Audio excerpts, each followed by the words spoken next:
The house felt unusually alive that morning, a rare buzz of activity weaving through the usual hum of everyday life. The reason for this was simple. Ty was coming home. His long stint in college had ended, and now he was returning for the summer, bringing with him the energy and unpredictability of youth. I glanced at myself in the hallway mirror as I adjusted a loose strand of hair back into place. The reflection staring back at me was familiar, yet disconcerting. It wasn't that I disliked my life. Jacob, my husband, was reliable and kind. Our marriage was built on a foundation of respect and shared understanding. Yet, as I prepared for Ty's arrival, a peculiar sensation unsettled me, a flicker of something I couldn't quite name. The sound of the car pulling into the driveway snapped me out of my thoughts. Ty stepped out, his confident stride and easy grin filling the space before he even reached the door. His presence was magnetic, exuding a charm that was hard to ignore. Jacob enveloped him in a hearty hug, pride evident in every word he spoke. "Welcome home, son. You've been missed." Ty's gaze met mine for a fleeting moment, and I couldn't help but feel a subtle tension ripple through me. "Hi, Maddie," he said, his tone casual but laced with a familiarity that caught me off guard. I managed a polite smile, my fingers unconsciously tightening on the edge of the counter. The day unfolded with an effortless flow of conversation, Jacob eagerly catching up with Ty about his life in college, his plans, his stories of camaraderie and adventure. I contributed where expected, yet my thoughts remained partially tethered to Ty's presence. His laugh had an ease to it, his movements a careless grace that seemed to draw attention without meaning to. As the evening settled, I found myself in the kitchen preparing dinner. Ty wandered in, leaning casually against the doorframe. "Need any help?" he asked, his voice smooth yet warm. I hesitated for a moment before nodding. "Sure, you can chop those vegetables." We worked side by side in relative silence, the occasional clink of utensils filling the room. Then he broke it. "College wasn't just classes, you know," Ty said, a playful smirk tugging at his lips. "It's also where you learn how to survive on ramen and 3 hours of sleep." I laughed lightly, shaking my head. "Sounds like you had your priorities straight." He grinned, his eyes lingering on me for a moment longer than necessary. "You'd be surprised." The weight of his gaze was unsettling. It wasn't inappropriate, not overtly, but it wasn't nothing either. I turned away, pretending to focus on the stove. My heart raced for reasons I couldn't quite justify. After dinner, the three of us sat in the living room, reminiscing over old stories. Jacob's voice carried the warmth of nostalgia, but my thoughts drifted. I caught Ty's occasional glance in my direction, subtle yet deliberate. It felt like a game, one that neither of us acknowledged, but both seemed to understand. When I finally retired for the night, I lay awake longer than I should have. Jacob's steady breathing beside me was a reminder of everything that was stable and good in my life. Yet my thoughts betrayed me, lingering on Ty's easy smile, his casual charm. I told myself it was nothing, just the remnants of a day full of energy and excitement. But deep down, I wasn't so sure. The morning began quietly, with Jacob engrossed in a project in his study. I had planned to do a quick grocery run alone, but Ty appeared in the kitchen as I grabbed my keys. "Heading out?" he asked, stretching lazily against the counter. "Just a grocery run," I replied casually. "Nothing exciting."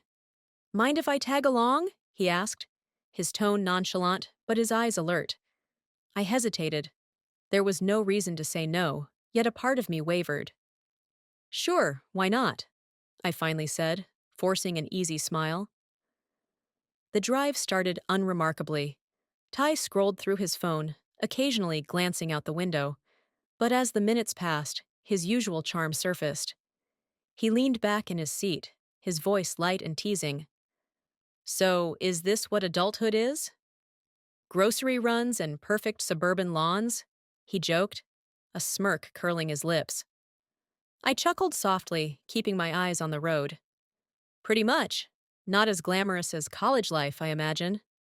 He laughed. You'd be surprised how unglamorous it gets. Though I don't mind this. It's grounding. His words caught me off guard. For a fleeting moment, the usual playfulness in his tone was replaced by something deeper, almost contemplative. I glanced at him briefly, unsure how to respond. He met my gaze, his smirk returning as if to brush off the vulnerability he'd just let slip. At the store, Ty's humor was relentless. He made exaggerated commentary about the fruits and vegetables, mock-debated the merits of various cereal brands, and even convinced me to buy a ridiculous snack I hadn't touched in years. You need to live a little, Maddie, he teased, tossing the snack into the cart. I rolled my eyes, but couldn't suppress a grin. His energy was infectious, a stark contrast to the routine predictability of my days. By the time we loaded the groceries into the trunk, I realized I hadn't stopped smiling since we'd arrived. The drive back started with the same light banter, but the tone shifted as the conversation grew more personal. Ty asked about my life before marrying Jacob, questions about my career, my hobbies, things I hadn't thought about in years. Don't you miss it? He asked suddenly. Miss what? I replied, glancing at him briefly. Whatever it was you gave up. His words hung in the air, heavier than I expected. I turned my focus back to the road, the weight of his question settling in. I don't know, I admitted. Life changes. You adapt. Adapting doesn't mean forgetting who you are, he said softly, his voice unusually serious. I didn't respond. I couldn't. His words struck too close to a truth I hadn't fully acknowledged. As we neared home, the silence in the car felt charged.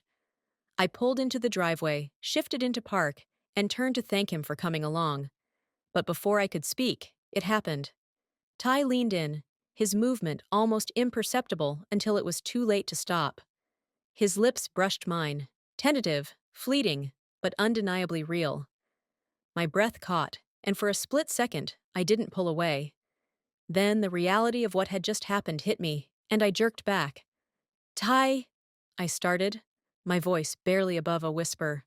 I'm sorry, he said quickly, his tone a mix of panic and defiance. I don't know why I... It's fine, I cut him off, my voice firmer than I felt. We should forget this happened. But as I stepped out of the car, my heart raced with a mix of emotions I couldn't untangle. Inside the house, I forced myself to act normal. Ty did the same, retreating to his room without another word. But no matter how hard I tried to focus on unloading the groceries, the moment replayed in my mind. I told myself it was nothing, a lapse in judgment, a fleeting mistake. But deep down, I knew better. That kiss wasn't the end. It was the beginning. The days after the kiss felt surreal, as if time had splintered into two realities. In one, I was the same Maddie, steady, reliable, the perfect wife managing a quiet suburban life. In the other, I was someone else entirely, a version of myself I hadn't recognized in years, teetering on the edge of something both terrifying and exhilarating. Ty had barely spoken to me since that moment in the car, but his presence loomed large, filling every silent corner of the house. I busied myself with chores, errands, and other distractions, but the tension was inescapable. Every time I walked into a room where Ty was, it felt like the air thickened, charged with an unspoken electricity. He was careful, though. Too careful. He avoided eye contact for too long, his usual easy confidence replaced with a stiffness that made me ache with both guilt and longing. It was me who finally broke the silence. One afternoon, as Jacob worked in his study, I found Ty in the garage tinkering with a stack of old tools. He didn't hear me at first, so I stood there for a moment, watching the way his brow furrowed in concentration.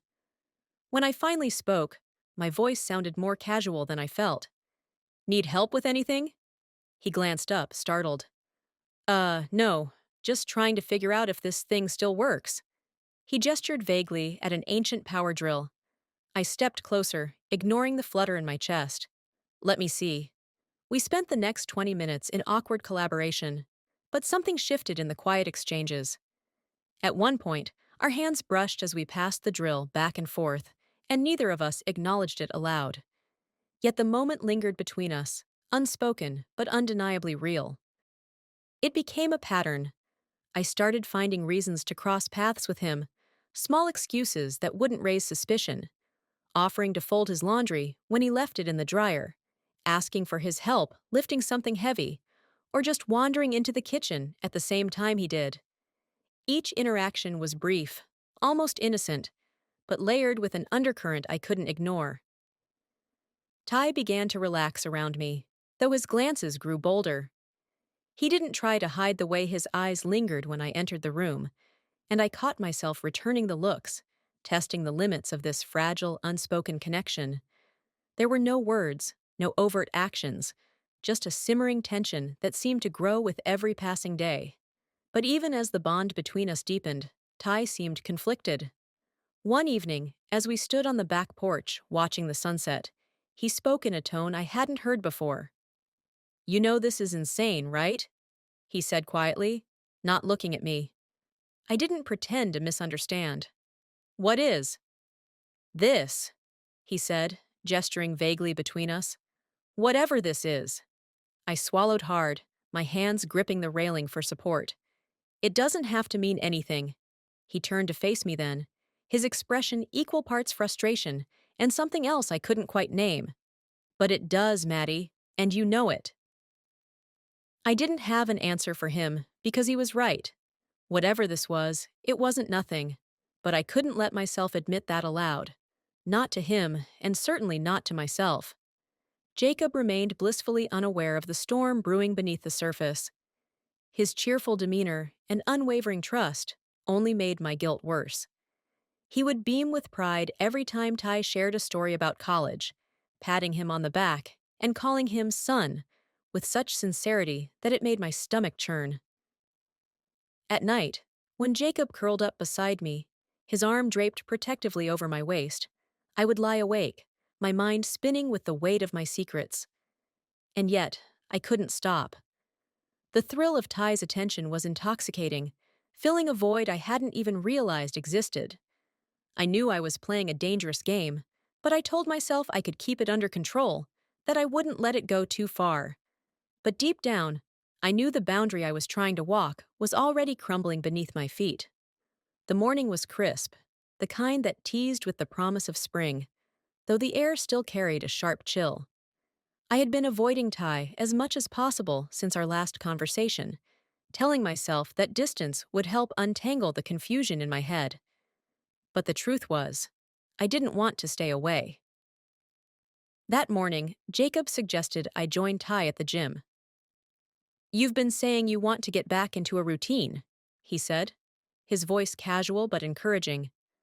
I hesitated, my instinct screaming against the idea, but my words betrayed me. "Sure, that sounds good." The gym was quieter than I expected, the hum of treadmills and clatter of weights blending into a subdued background noise. Ty led the way, his confidence a sharp contrast to my growing unease. He didn't bring up the tension between us, instead keeping his tone light and conversational as he explained the equipment. I clung to that normalcy, desperate for something to steady me. "You've got this," Ty said, standing beside me as I attempted a set of squats. His hand hovered near my lower back, offering support without actually touching me. I felt the heat of his presence, an awareness that made my pulse quicken despite myself. "Don't overthink it," he added, his voice calm and low.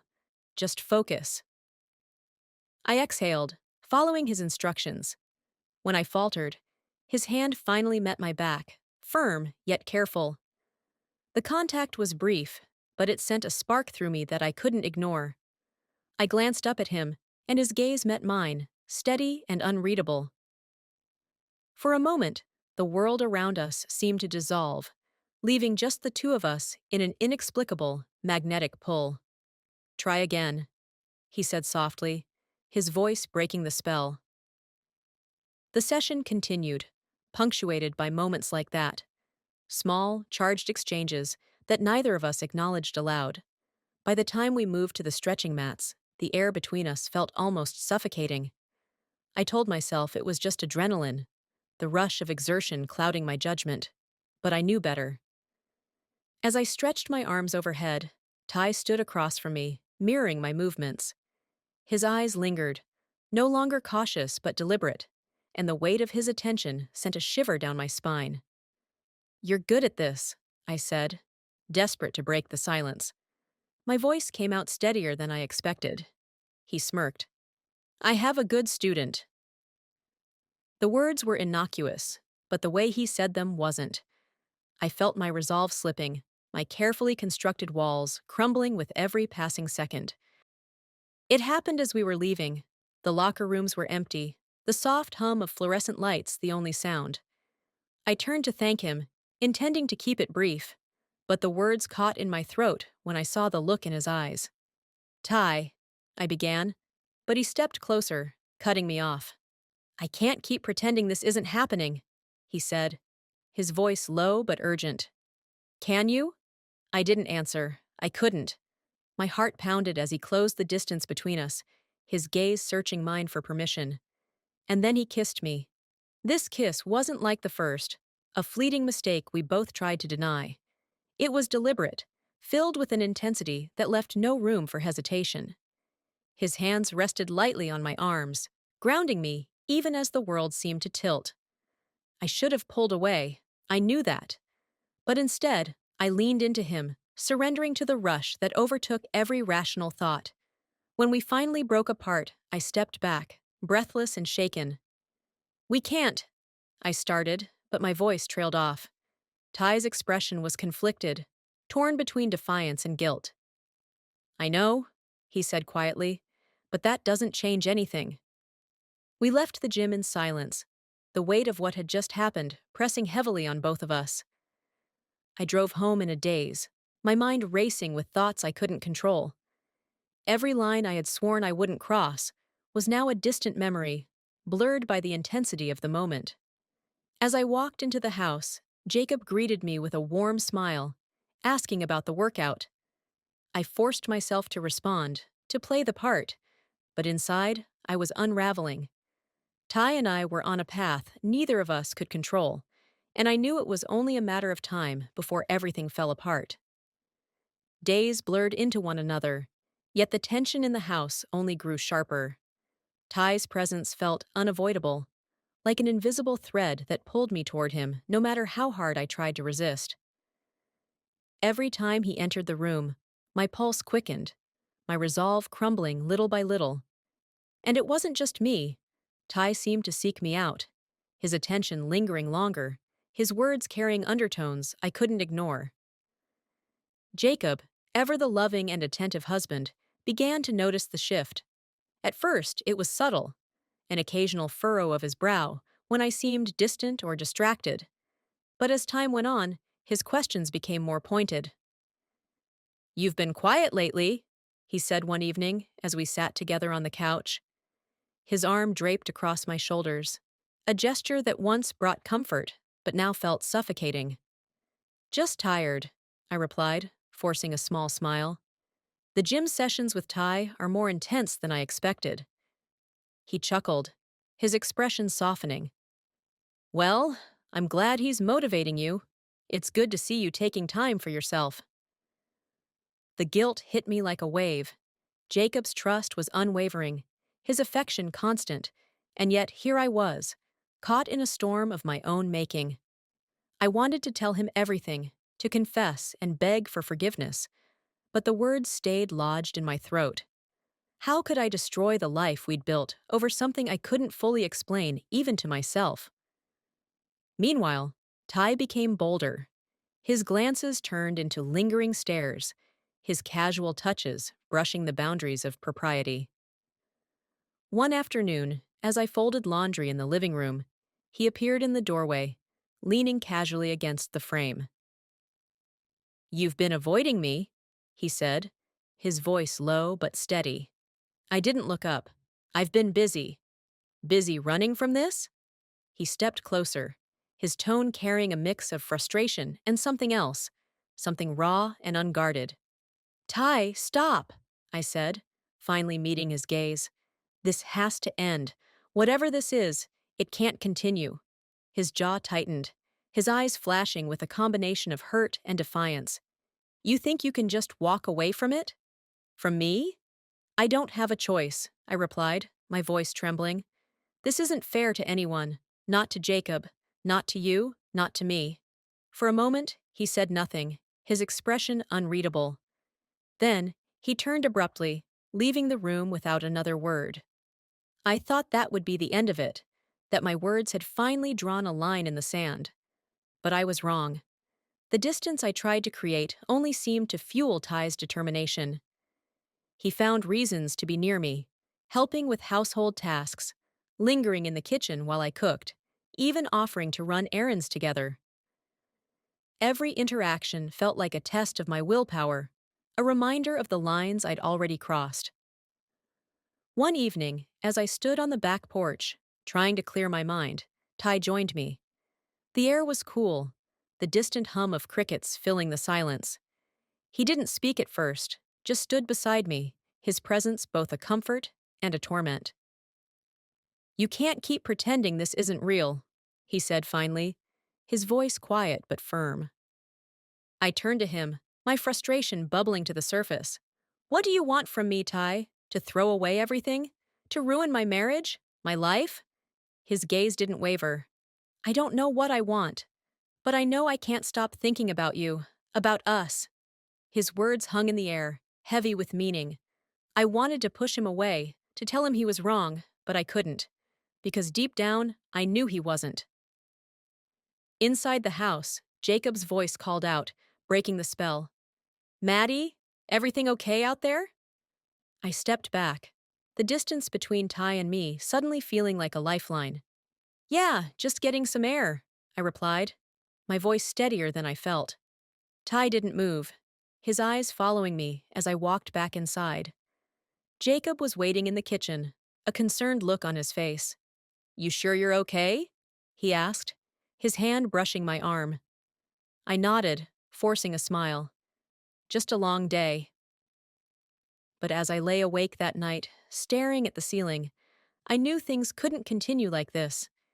The edge I'd been balancing on was growing thinner by the day, and it was only a matter of time before I fell. The morning sun streamed through the windows, casting a warm glow over the kitchen as I prepared coffee.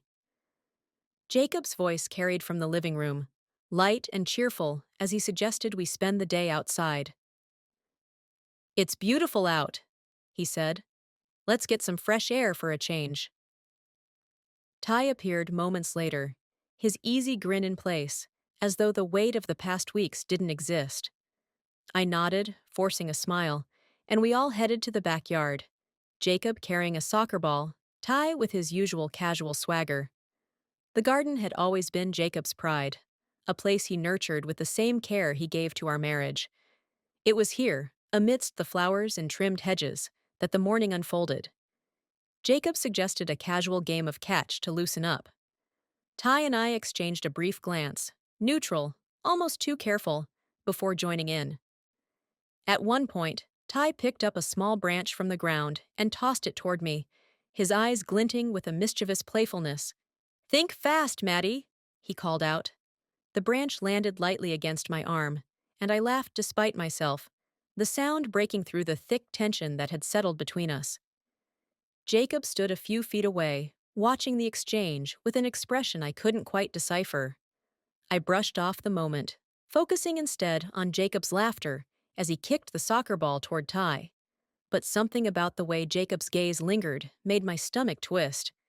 As the day wore on, the ease I'd tried to maintain began to crack. Ty's presence was suffocating, his casual movements and lingering glances stirring something I couldn't control. I avoided his eyes, focusing instead on Jacob, who seemed oblivious. Or so I thought. It happened later that afternoon, when Jacob stepped inside to grab drinks. Ty and I were left alone on the patio, the silence between us heavy. I stood near the railing, my back to him, when I felt his presence behind me. We can't keep doing this, I said quietly, not turning around. Doing what? he replied, his voice low and steady. This, I gestured vaguely, my voice breaking. Whatever this is. Before I could say more, Ty moved closer, his hand brushing against mine. The touch was electric, and I pulled back instinctively, but not before Jacob reappeared in the doorway. The look on his face was something I would never forget. Confusion first, then realization, and finally, a searing betrayal that made my chest tighten. He set the drinks down on the counter, his movements deliberate, before stepping outside. Jacob, I started, but he held up a hand, silencing me. His voice, when he spoke, was calm in a way that was more terrifying than anger. How long? He asked simply. I opened my mouth to respond, but no words came. The silence stretched, unbearable, until Ty spoke. It's not what you think, he said, his tone defensive. Jacob turned to him, his expression a mixture of pain and disbelief. You don't get to explain this, he said sharply, his voice cracking. Not here, not now. The rest of the evening passed in a blur. Jacob packed a bag and left the house without another word, the sound of his car engine fading into the distance. Ty followed soon after, his shoulders slumped as he muttered an apology I couldn't bring myself to respond to. By the time the house was quiet, I was alone in the kitchen, staring at the remnants of the day. The garden outside, once vibrant and full of life, now felt like a hollow reminder of everything I had destroyed. I sank into a chair, my head in my hands, as the weight of my choices came crashing down. The days that followed were a haze of silence and emptiness. The house, once filled with Jacob's laughter and Ty's energy, now echoed with the absence of both. I wandered from room to room, haunted by memories that felt like ghosts, reminders of what I had and what I had lost. In the end, I was left with nothing but myself. No husband, no lover, only the knowledge that my own desires had unraveled everything I held dear. The house, once a symbol of stability and warmth, now stood as a monument to my mistakes, its walls bearing witness to the consequences of my actions. And for the first time in my life, I understood what it meant to truly be alone.